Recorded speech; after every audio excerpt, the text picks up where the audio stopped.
Gentry family is humbled and honored by the outpouring of love today. My father was simply a man who loved his family, loved his town, loved his country, and loved God. He was born November 28, 1925 on Franklin Road, 2 miles off Main Street at Whitehall. He and his brothers hunted, fished, and trapped all over this county, helping to feed his family and make ends meet. He attended Franklin Grammar School, which was right there, just across the street. Later went to Franklin High School, which is right up the street here, right next to the Carter House. While he was in high school, he watched his older brother David sit on this wall, leave, go to war, not to return. During the war, Dad always said you did not want the Western Union man on the bicycle to stop at your house. One good news. But in 1944, the Western Union guy stopped and lost David Nolan Gentry 80 years ago today.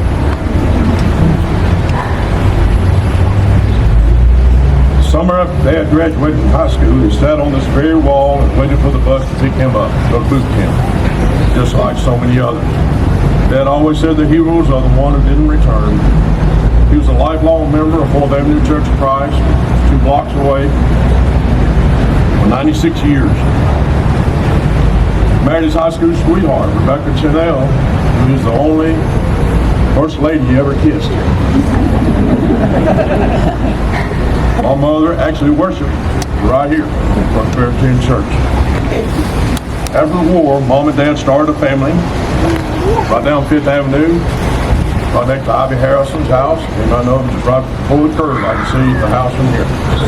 So Franklin was very important. After the war, Mom and Dad started their family. He was a teacher and coach for several decades.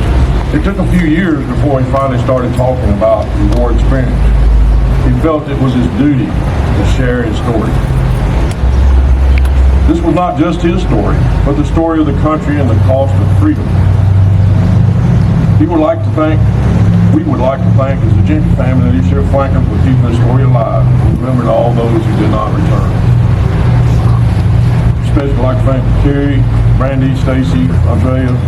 Well, Jimmy Gentry was my wife's biology teacher. She maintained that friendship for many years. And when we moved back to Franklin in 2004, she continued that friendship, and usually over a hamburger somewhere. One of the stories my wife shared with me was when she was growing up, she had a kitten, and something happened when she was crying, and the kitten was tears away. She shared that story with Jimmy Gentry many years ago. Linda and I were visiting Jimmy in exactly what time we visited. We were sitting out in the elevator hallway, and Jimmy said, "I've got something for you." And he pulls out a little sketch, which you know is Jimmy's little sketches.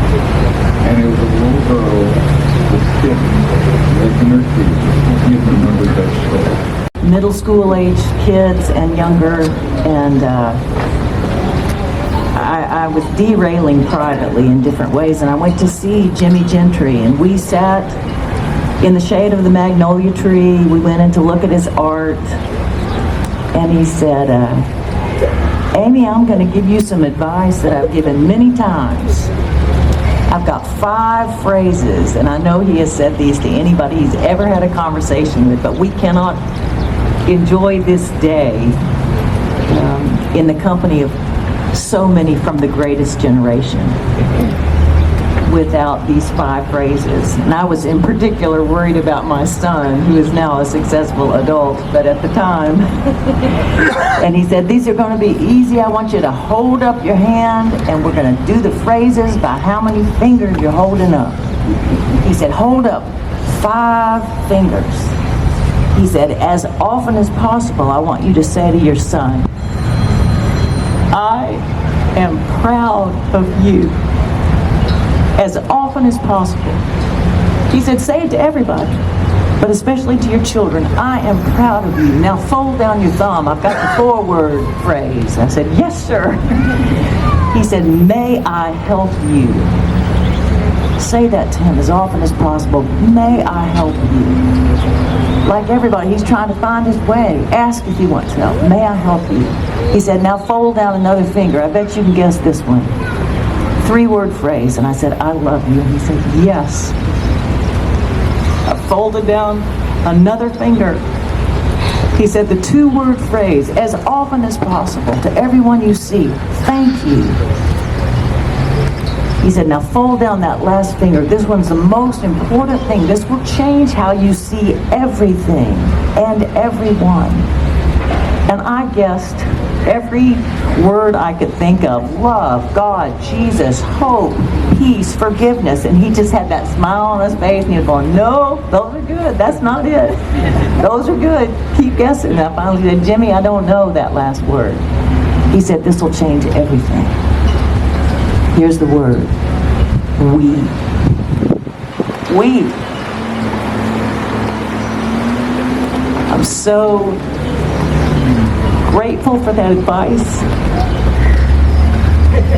I have spoken Jimmy's name from one end of the country to the next with those 5 phrases. And I'm so honored to speak those phrases on his behalf, with a tiny bit of his accent today. Thank you.